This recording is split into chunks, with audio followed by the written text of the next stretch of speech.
All right, and we're back for another episode of the Lakers Fast Break podcast. It's Gerald Glassford coming right back at you here from Lakers Fast Break, Pop Culture Cosmos, Inside Sports Fantasy Football, and Game Source. We truly appreciate everyone out there listening to all of our great shows.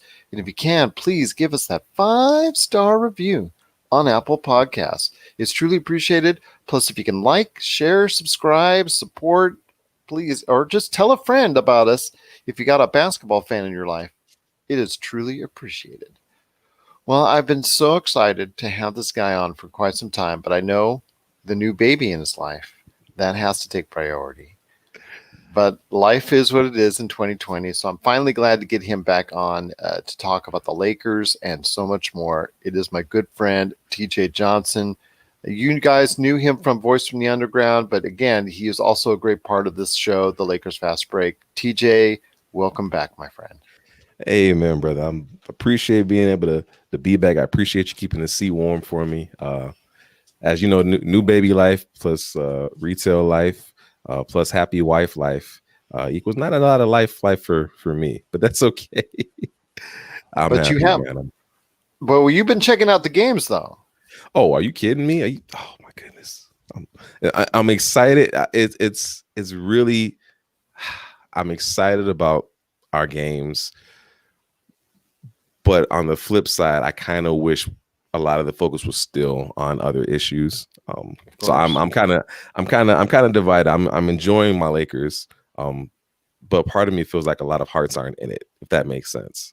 That makes a lot of sense. I mean, Yeah. as both myself and a guy who's been on the show quite frequently, Rafael Barlow from the NBA Draft Junkies, are concerned, we want to, make an emphasis on the focus on that. Plus, we've noted that the NBA kind of drifted away because the games got exciting. We got heavily involved in the games, and everybody started focusing more on the games and less on the really important issues at hand that need to be addressed and continually addressed that are still out there. I remember your thoughts during those period of times where it really got bad, and your anger. And you're usually a laid back, usually a very happy-go-lucky person from what I know, and to see that type of emotion from you, I was really dismayed by it. But again, it's for the right reasons, and it's for the fact that things need to be changed in this country, and it needs to be changed for the better.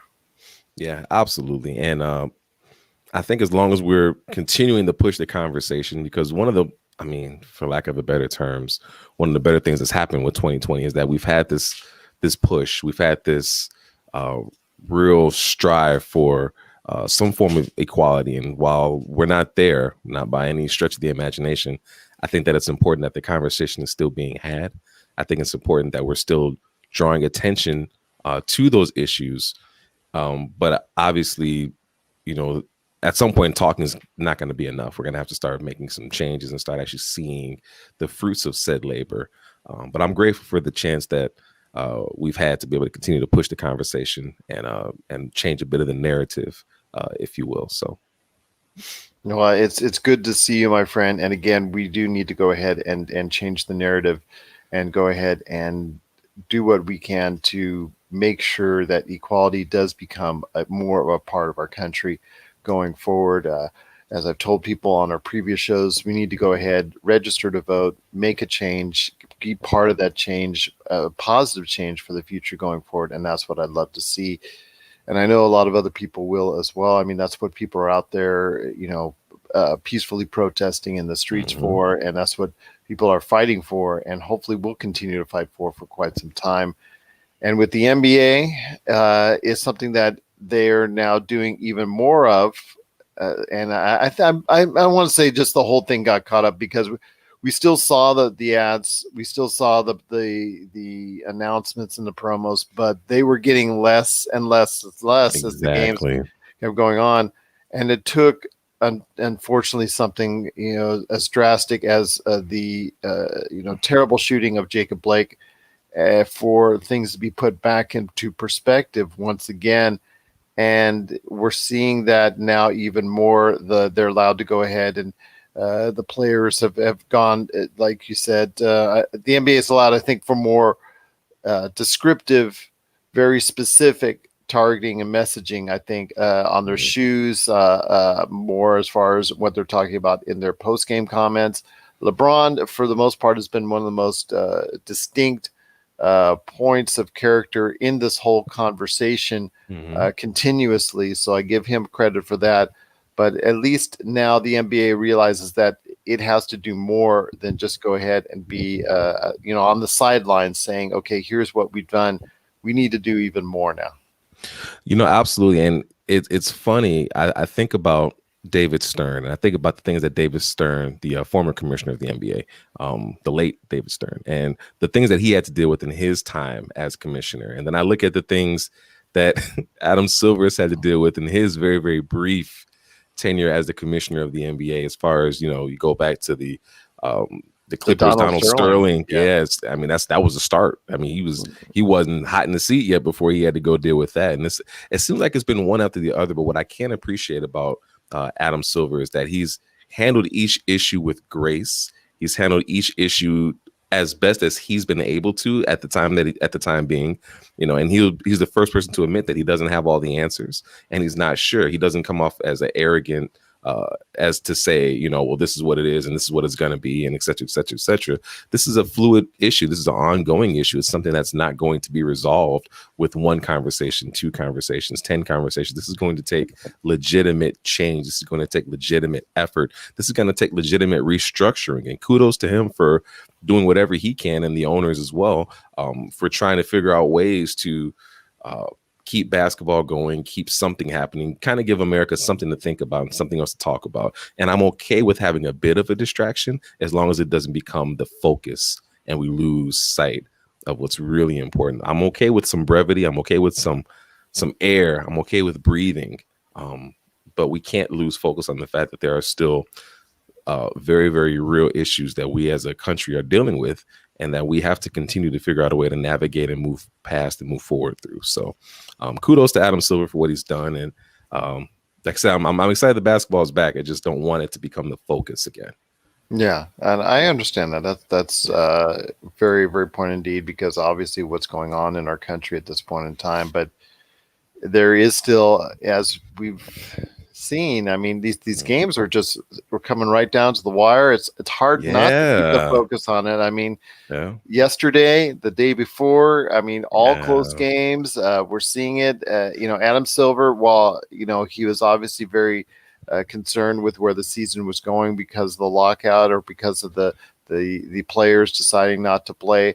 Yep. He's got to be a little bit happier now that he's got the players back on the court, playing close games the way he would have liked to design it. I'm sure he would say, I would have liked to have designed it like this, but it's still very, very good because it's there. It's not blowouts. It's not something that people are just going, I'm going to turn the channel. These are really close games that we're having right now.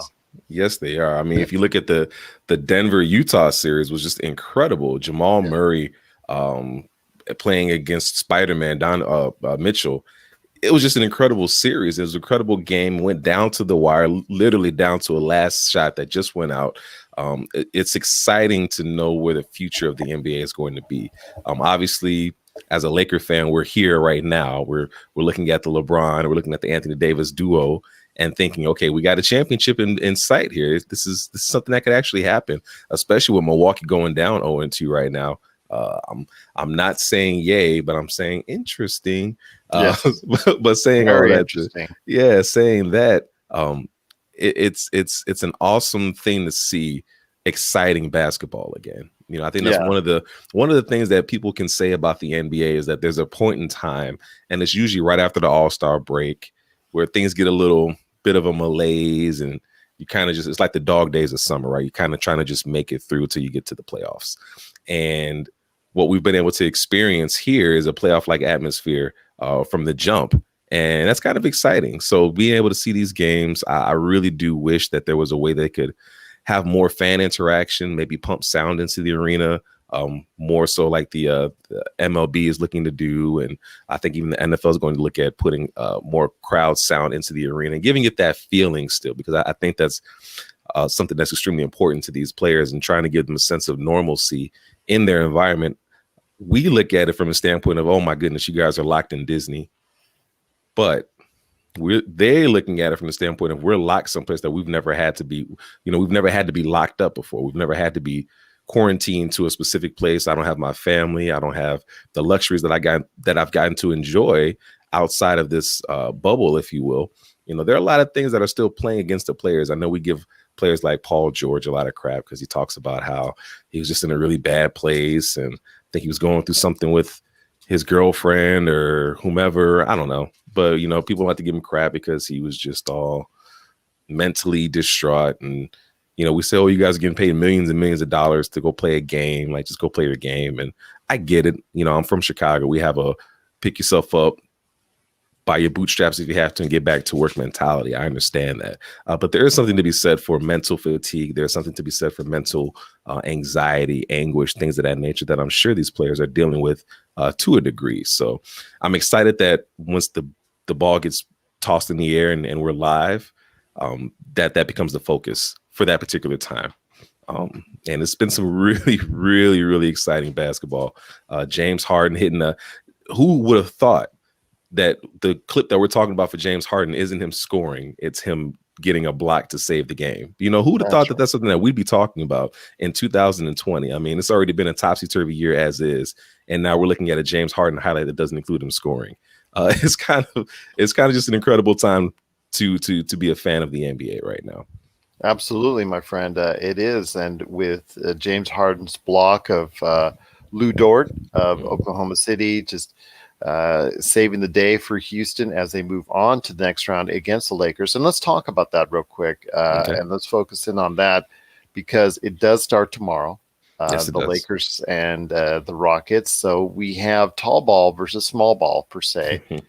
And this is going to be a very interesting chess match indeed. So we have the situation where you have Mike D'Antoni is all in on it. It's not going to change. You're not going to see any really Tyson Chandler out there going ahead and providing the beef because he's really not going to be doing that anymore. It's going to be all 6-7 and under league for Houston. And that's going to be providing a problem for the Lakers, but how much, I'm not so sure. So I want to hear your thoughts on that because they provide a unique matchup. They did get the upper hand on the Lakers during the course of the season. I'm not sure it's going to fall that way at this time, but it's still going to be very intriguing as we move along. Absolutely agreed. I think if we have not mentioned this enough on this podcast in particular, we've talked about the deficiencies that the Lakers have. And one of the key deficiencies that the Lakers have happens to be a very key strength that the Houston Rockets have, and that's their guard play. The perimeter is going to be attacked, and I don't want to say we're hurting, but our lack of perimeter defense is going to become evident. And if these guys are hitting shots, they're going to be a problem for us. Obviously, as we've seen throughout the course of the regular season, the perimeter play has been a problem for the Lakers. Now, having said that, we are in the playoffs now, and typically in the playoffs, the game gets a lot slower. You get more possessions. Less possessions, but you're spending more time on the clock. You're taking the ball. You're slowing the tempo down, and that absolutely plays into the Lakers' hands. So the key for the Lakers is going to be continuing to control the tempo, and they're going to be able to control the tempo by controlling the glass. They're going to need to be able to stop them from getting any offensive boards. Continue just to maintain their pace and allow LeBron to back down and penetrate, attack the rim, and hopefully get some guys to hit some jump shots. That's kind of important in the NBA, and these Lakers have to consistently do that. And that's one of the things that they've had a big problem with. Now, you look at, again, James Harden, you look at Westbrook, who's still not, I know he's still working his way back from that injury, and he's still not 100%. It's not going to be 100% yet. But because of that, the Lakers are going to have a much, much better chance. But I will tell you, I was definitely hoping to play OKC as opposed to Houston. If I'm the Lakers, I was definitely looking at playing OKC. I'd have preferred that much more. Absolutely. And so would I. I think the Lakers match up a little bit better against OKC. But it is Houston. It is something that we're going to have to take a look at. And you're right. It all depends on how well they can guard Russell Westbrook and, of course, James Harden. If they can limit them to the opportunities of not being able to have their way And that's what I'm hoping that will happen going forward, is that they will not go ahead and dominate. If they're just average or less than average, then obviously that's the best thing for the Lakers. If you can go ahead and have a day like James Harden did yesterday, just making sure that the other guys are not hitting as many threes. I think that's because that's all they want to do, is they want to hit threes. So if you can just go ahead and defend the perimeter, at least make every effort to go ahead and contest the threes without putting a hand on the side, aka Giannis Antetokounmpo.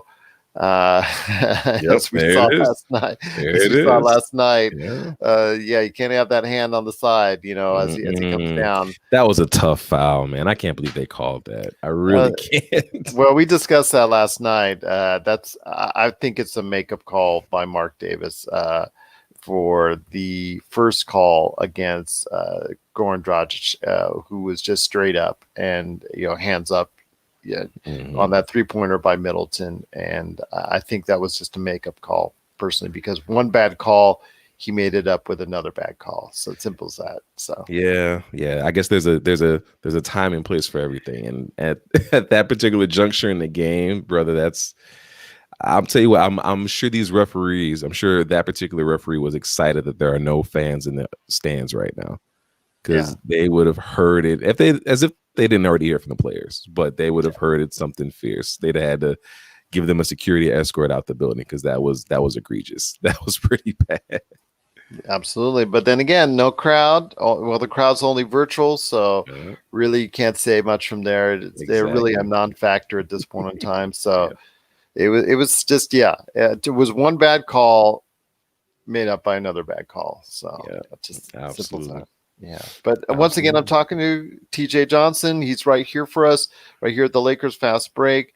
But still, my friend, there's a little bit more to discuss. So I want to hear your thoughts as we go forward. I know, as being a Lakers fan, as I am, I know there's a strong will to go ahead and choose the Lakers.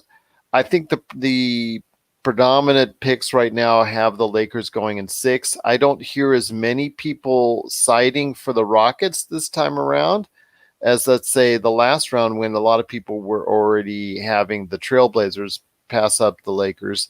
I know a lot of people were picking the Trailblazers last round. I don't hear as many picking the Rockets in this round.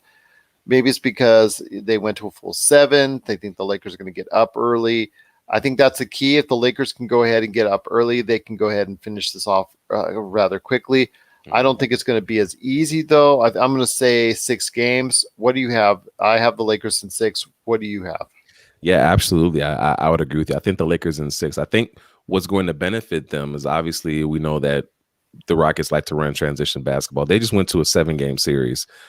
So you can say as much as you want to say about the playoffs. They're going to wear you down. And if they go to a 7-game series against that team, against OKC, as the way that they did, now they got to walk into a Lakers team that's had a lot of time to rest. They only had a 5-game series, so they've had a lot of time to rest, a lot of time to rejuvenate and catch their wind. And granted, again, they're not as winded as they would normally be under a regular season condition. However, you still got an opportunity to catch your breath, still got an opportunity to take care of any nagging issues. And, as far as I'm concerned, the more rest we can get for Anthony Davis, the better off we're going to be. He is really going to be the catalyst and the key to this series and to this championship run, to be quite frankly with you. As potent and as powerful and talented as LeBron James has proven to be in year 17 of his NBA career, at the age of 35, will be 36 in December. He's not enough. It's not enough. His shot is much improved over the 17 years, but it's still not automatic. Obviously, his free throws, career 60 to 70% free throw shooter. He's just not enough anymore. And when you look at what Houston brings in regards to their talent, again, Westbrook, Harden, and we're just talking about Westbrook and Harden, there's still about 6 or 7 players who can give you buckets on any given night. It's going to be really, really important for Kyle Kuzma to continue his defensive dominance that he showed over that first series. He's been playing terrific defense, and it's going to be key to see if he can continue to do so for this series. But I agree with you wholeheartedly, buddy. I think this series is going to go to 6 games, maybe 5, but I'm definitely leaning towards 6-game series. Obviously, Lakers on top, but 6-game series. Well, there you go. There you go. And it is something that we're going to keep an eye on as we go forward. I mean, the Clippers, they start up tonight, and they're most likely going to have some sort of success against the Denver Nuggets. I see them winning in 5 games personally. I don't think it's going to be too difficult a time for them. I just think that they match up well against either Denver or Utah, whoever would have come out of that. So I think it's really going to be imperative for the Lakers to try and finish off Houston as fast as possible, because I think there's an inevitable meeting coming up in the Western Conference Finals between these two teams. Yes, there is. We would have called this, if they were still playing in the Staples Center, the locker room showdown, or the down the, I don't know what they call that, down the corridor, down the hallway matchup, or whatever they call it. But that'd have been fun to see in Staples Center. I'd have been interested to see how it turns, and if it would still be pro Laker, even if it's a quote unquote Clipper home game. It's just, again, the Lakers are always going to be Los Angeles. The Clippers they're always cute, right? They're always those guys. They're cute. It's Clippers, but it's still Lake Show all the way. Clippers fans are smart, because they would have sold their playoff tickets to the Lakers fans and watched it at home on their 80-inch TV with mountains of $100 bills in their hand, because they sold it off to some guy, whatever record producer who had to see the game, right? Who couldn't catch it as an LA home game. So he spent $3,000 on a ticket just to catch it, like in the 17th or 18th row. Yep, gotta love LA, man, and they're able to charge those prices. That's just what they do. There you go, StubHub. StubHub, I think, is the real loser of this series. Oh, goodness gracious, yes, they are. Yes, I tell you what, that's there for you. But before we head on out, my friend, and because I know you're a busy man, I know you wanted to talk about the passing of Chadwick Boseman. I know someone who is a definite lover of pop culture. And the guy who I've had one of the most, I guess I should say, emotional, inspirational interviews I ever had was when you talked about how Black Panther just basically just gave so much inspiration to so many. And you described it that day. And we had a conversation, I think about a half hour. People want to check it out. It's on the Pop Culture Cosmos. Just type in TJ Johnson, and it should come right up. But we had a conversation today, and I could see on your face the kind of inspiration that's given to you and given to so many. And his passing over the weekend was truly devastating for so many people out there. Yeah. Yeah, it's funny. I know we were trying to do this earlier in the week, and I thought I'd have enough time to really gather my thoughts on his passing. And it's still tough to really dive into it. And here's what I mean by that. Obviously, what Chadwick Boseman has meant to the African American culture, what he's meant to our culture from the standpoint of being able to be mainstream and being able to be recognized and being able to be realized on screen. He was the living embodiment of Black history. From Jackie Robinson, James Brown, King T'Challa, Black Panther. It's just, he's had a laundry list of roles. And more importantly than each one of the roles that he played was the role that he played in life. If we think about this, right? He was suffering from colon cancer for 4 years. Yes. That puts it back to 2016. From 2016 to 2020, we've gotten Black Panther. We've gotten, I think we were at the tail end of Civil War. So we were finishing up Civil War. We've gotten Black Panther. We've gotten Endgame, gotten Infinity War. And that's just his Marvel credits. Now we can go and look at his other work that he's done. 21 Bridges. I think he did a couple Netflix films. The Five Bloods and Hail to the King. I think that was on Netflix as well. So this man's body of work, just over the course of the last few years, was just incredible. One of the things that really, really touched me about Chadwick Boseman, especially the fact that we did not know. My wife and I remember we went to go see 21 Bridges in the theater, and we both looked at each other like, he looks really, really thin. Like even the wardrobe that he was in, like it was struggling to stay on his body. You can tell he was just super, super, super skinny. And, you know, we both like, man, I hope he's okay. And even if you remember back to the scene in Endgame, the portal scene in Endgame, where he comes through the portal and him and Okoye and Shuri, and they all walk through the portal and he gives Cap the nod. But even looking back at that, you know, and of course, you know, hindsight's 2020. As I go back and play it in my head, you go back and look at that, and he was super skinny then too. It's like, what the world is going on? So to find out that it was colon cancer and to find out that he's been fighting this for 4 years, it did nothing but elevate Chadwick Boseman to a status that I had previously held for, you know, actors like Denzel Washington. And it's not because John David Washington's dad. Yeah, that's yeah. right. John David Washington's dad. Well, I was hoping, you know, yeah. Well, I was hoping when we first saw the previews of Tenet, and that we would get a chance to see it in the theaters and it would make hundreds of $1 million and bring John David Washington, who I think is one of the future superstars for tomorrow. Yeah. And so I was joking with somebody. I said, "Oh John Davis Washington. Who's that guy's name again? Who's that guy again?"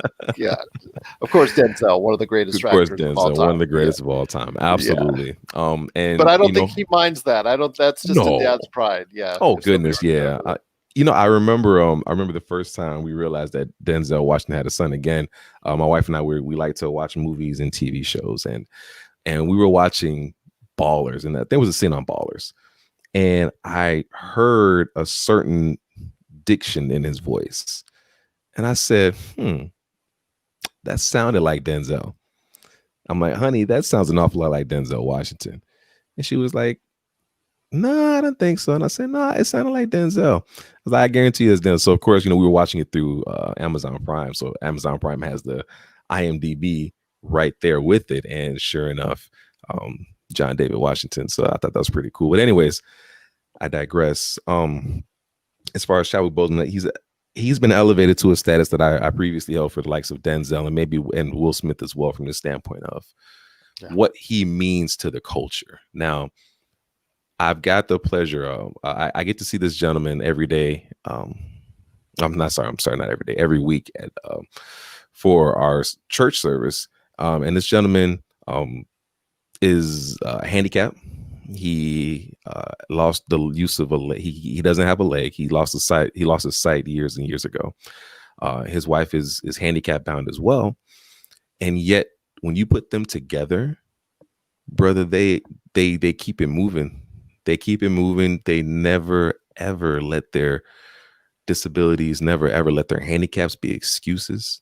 They never allow a day off. You know, they're always finding ways to serve. They're always finding ways to praise God, even in spite of the circumstance that they find themselves in every day. Every day, you'd never be able to tell them anything. And I say that to say the fact that Chadwick Boseman had colon cancer, not a single person outside of his circle knew. And this man got up and was a hero to not just kids, but African Americans around the world. To see little black boys and little black girls say, I can be, that's our representation on the screen.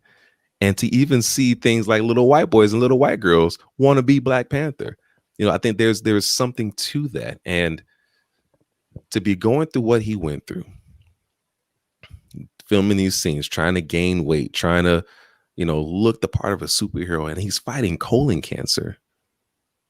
So he's already going to have a hard enough time keeping weight on as it is. And he's fighting that and still going out and doing Make-A-Wishes, meeting kids who are dying from the same thing that he's dying from. And never once did he complain. Never once.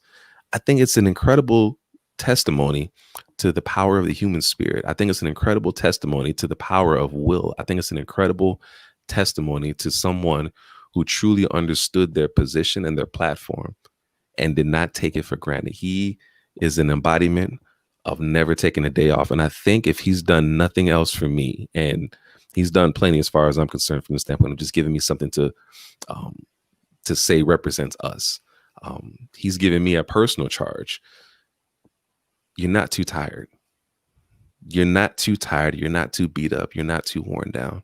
You can persevere. You can fight. You can move on. And at the end, when it's the end, then it's the end.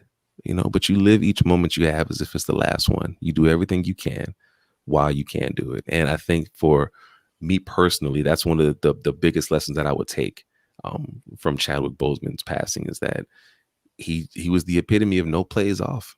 He reminded me, he's got a lot of Mamba mentality. Kobe played each play. He tried to take you out, man. Kobe wasn't about that take it easy life. And, I can say the same thing for these last 4 years with Chadwick Boseman. He seriously put in work, and nobody knew a thing. When I found out he passed, it literally, I had no clue. That was very surprising.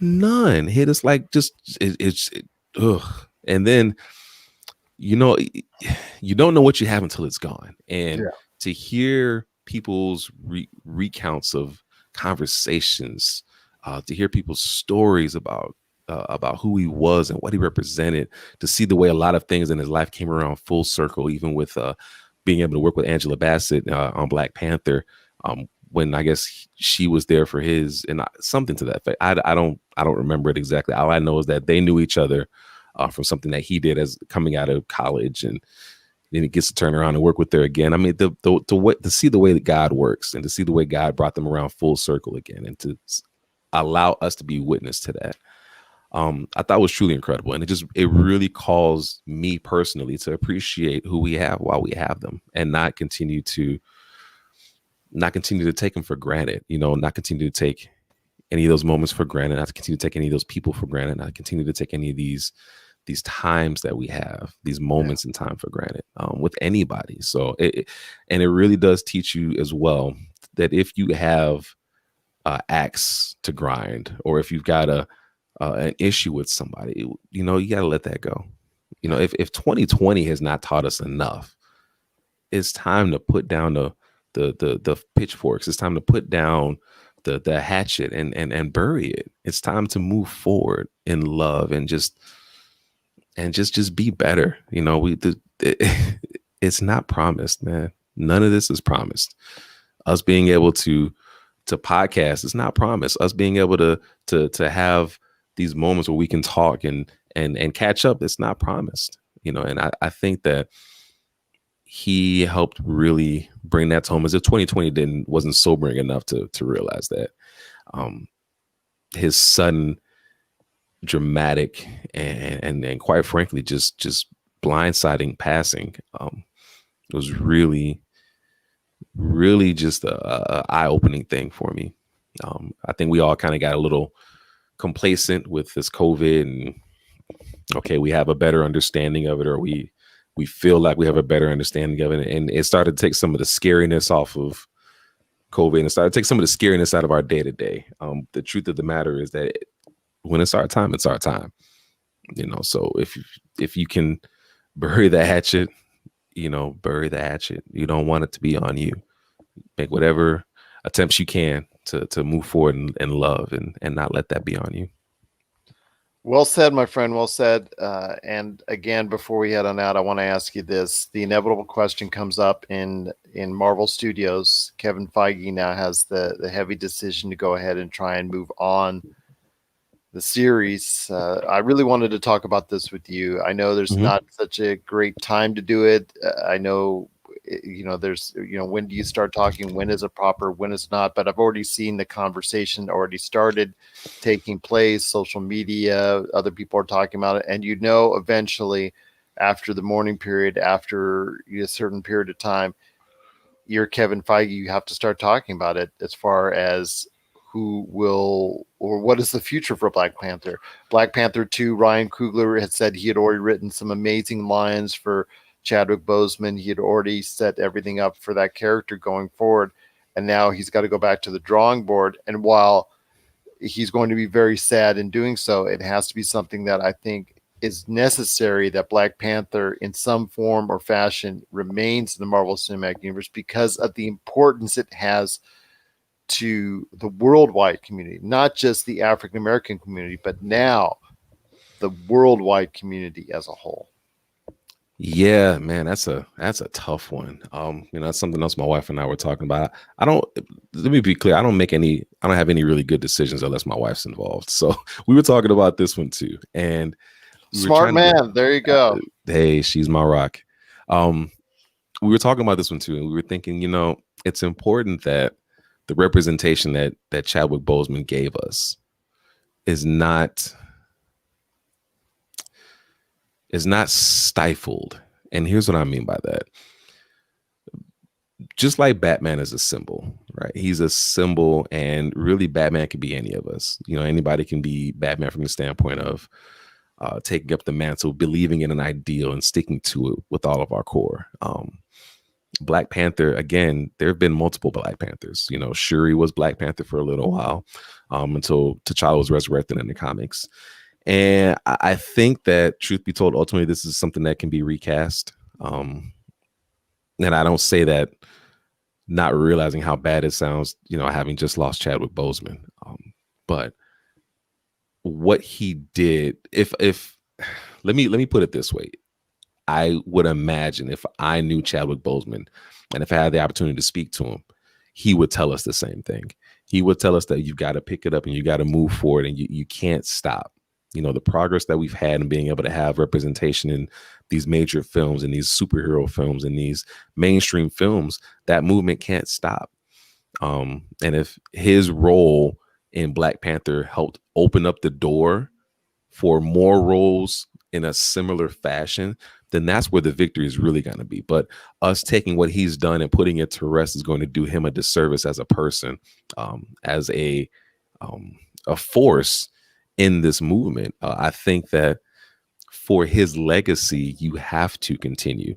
I've heard theories about how they're going to resurrect Killmonger, and then he's going to be the new Black Panther, and things of that nature. And while I don't think that's the most far-fetched thing I've heard, I think you do that, you pretty much discredit what happened in the first film. It's like everything that happened in the first film meant really nothing. Yeah, let's not go Star Wars retcon on. Yeah, like we're retconning the entire thing, and I think that becomes a bit shaky. People would understand the reasoning for the retcon. I mean, but the truth is, you're going to have your inevitable trolls that are going to try to destroy that as well, just like they did John Boyega in Star Wars. So, and we hear a lot from John Boyega right now. You know what? Yeah, man, I appreciate the fact that he's not scared to say, nah, it was a bunch of crap.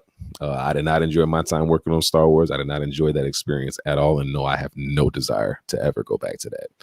I thought that was very, very powerful. The fact that he said that, and we know how big Marvel and Disney are right now. The fact that he was able to look that mouse in the face, if you want to say, yeah, I'm straight. I don't want nothing else to do with you guys ever again. That was pretty powerful. But yes, I think ultimately you have to recast Black Panther. I think ultimately it would be a bigger disservice to Chadwick Boseman's legacy to not move forward with Black Panther.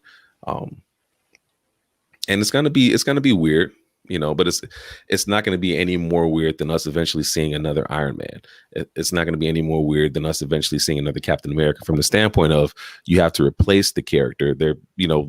These comic book characters don't age, but the people that are playing them do age. So that part is going to have to change. What's going to make it weird and very difficult for a lot of people is the fact that who they're replacing. They're replacing someone who a lot of people are going to elevate to a legendary status right now, and rightfully so.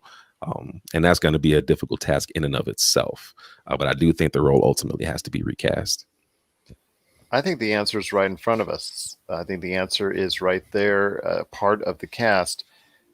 You do have Letitia Wright, and of course, like you said, in the comic books, and it's already been brought to light that Shuri did have a tenure as Black Panther. Correct. Although Letitia Wright steals scenes as Letitia Wright. Yes, she does, man. Yes, having her as Shuri, I think going forward should be the plan, not as Black Panther. Yep. I also think someone else who steals a lot of scenes, who is one of the best actresses out there, and I really truly enjoy her work, is Okoye Denai Gurira. She could obviously fill the role, but I also don't want her playing Black Panther, because she does a tremendous job in her own role with her smart mouth and her comebacks and her jokes. Yep. She had the best line in what was it, Infinity War, with the Starbucks Oh, the and the Starbucks Olympics. line, yeah. Yeah, that was the best line in the entire Infinity War. She does a tremendous job. But Yeah. Lupita Nyong'o, Yeah. who plays Nakia, the love interest, but also super spy, and you saw her no and you Black saw her, Widow-ish. Yeah. yeah, you saw her in action in Black Panther. Mm-hmm. So for me, I think it's a natural fit. Mm-hmm. But that's just me. And plus she's an incredible actress herself in her own right. I mean, she has plenty of credits to her name that suggests that she can do an amazing job in the role. That's just me, opposed to bringing back, even though he's obviously very brilliant as well, Michael B. Jordan. Absolutely. But retconning, as we've talked about, is not exactly the best way about it, in my opinion. Plus, bringing in, let's say, John David Washington, for instance. No matter how great an actor is, no matter how big he's going to become, I don't think putting him in those shoes is fair to him. Correct. Because he's the kind of standard he now has to live up to. I think the natural migration is from the love interest. They could say they've got married in by the time Black Panther 2 comes around. You could have said that she's the queen. There's a natural fit there for her, and there's a natural way that you could go ahead and have her accept the role. But that's just my opinion. Yeah, no, I don't think that's a wrong opinion at all. I think that's not a bad one as well. I just think that I don't know if I was ready for a female Black Panther yet. I had more that I wanted to see, and that's just me personally. It's not that I have anything against there being a female Black Panther. I just had more that I wanted to see from T'Challa, if you will. I think that if there is an actor that's brought on to do so, it's got to be an actor that's a relatively no name, somebody that is looking to create a name and it wouldn't mind taking on that kind of role, but it's got to be somebody that doesn't have their own nuances, that step into that role as opposed to and while make it their own, I think still be respectful to what came before. Very much like a Brandon Roth when he took on the role of Superman in Superman Returns. He's very much Christopher Reeves look alike, if you will. Like, he looked the part, and you could tell he took a lot of his nuances playing Superman from Christopher Reeves in his films. So I think you have to find a relative no name to fill that role. I think of one person, and my wife will probably know who I'm talking about. But we went to go see The Purge, and I can't think of the gentleman's name. I couldn't think of the man who was the big drug lord or whatever, but he was kind of the one that ultimately ended up being the hero of the Purge anarchy. But he was very, very physical. You could tell he had screen presence, very much in shape. He'd be probably somebody I can imagine taking on that role. I can't think of his name. It's going to bother me because I'm usually pretty good with names in movies, but I think he's one that I could see really taking on that role and having the physicality necessary to get it done while still being a relative newcomer to movies in general. So that'd be my pick, but it's got to be somebody that's a relative no name. If it's not Lupita or Shuri as well. Were you talking about Michael K. Williams? Michael, is that the one from the Purge Anarchy? Or Edwin Hodge? Yeah, I'm looking up their cast right now. It might have. Hold on, now I'm gonna look it up too. See how you? Oh no, he's Michael Edwin Hodge was the Bloody Stranger. Carmelo Johns was the character he played. Michael K. Williams. Yep. So there you go. Yeah. Throwing that hat out there. All right. I'm trying to help Marvel. Hey, but pay me. Don't just let me be a consultant. Consulting hours are from 9 to 5. Well, there are people already throwing out odds out there on who will be the next Black Panther. So that conversation, whether or not it should take place, it's already taking place. So yeah, absolutely.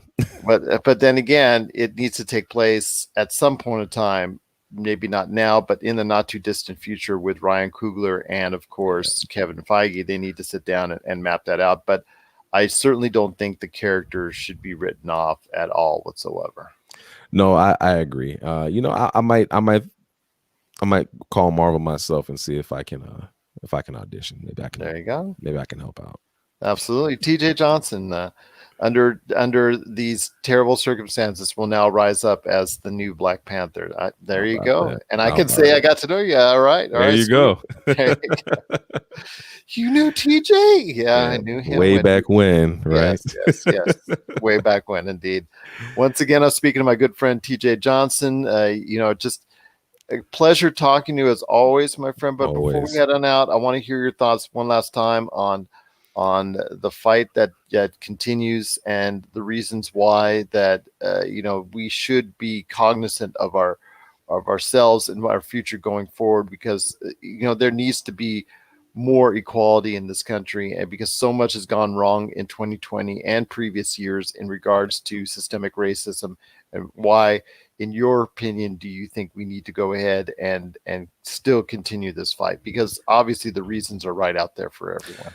Yeah, actually, there's not much that I really need to say. You can look out the window and see it. You can turn on the news and see it. You can flip to the latest feeds through Instagram and Facebook and all of them, and see the reasons. We're not out of this yet. And the other hard truth to it is that it's going to be much more prevalent from the standpoint of we have the ability to instantly obtain data. We have the ability to instantly put out data as well. So this is stuff that's been, let's not make any mistakes about it or qualms about it. This is stuff that's been going on for years and years and years. This is not new. Nothing here is new. It's just the fact that we have the ability to show it now. We have the ability for people to see it. I think what's important is that we recognize the fact that we are at a point in history where you're going to have not winners and losers, because truthfully, we're all losers in this right now. I think America just looks bad in this situation. But we're at a point in history where we have the real ability to affect change. Obviously, we have the upcoming election that we have the ability to help facilitate change. But I think the truth of the matter is you have a lot of people who are seeing the way the world is going. You have a lot of people. You have a lot of the young generation, not the Gen X's. I don't know what generation they're calling them. Like there's millennials, there's Gen Xers, Gen Xers. I don't know the generation before or later. But they're seeing and they're understanding, and they're seeing the hurt and they're seeing the frustration, and they're seeing things that they don't want to have to deal with. I'm praying that if we don't see the change, that we spark the fire that starts the change. Yeah. It's just important that we don't give up the fight. And I think it's more important right now that we make sure that we exercise our right to vote. I think not voting in this particular election is just one of the worst things you can do. Not voting is almost as bad as just voting for Trump. As far as I'm concerned, it's almost just that egregious.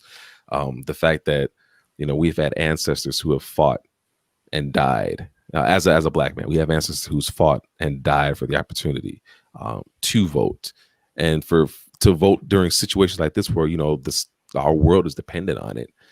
I think we have a civil service, we have a civil responsibility to do our part.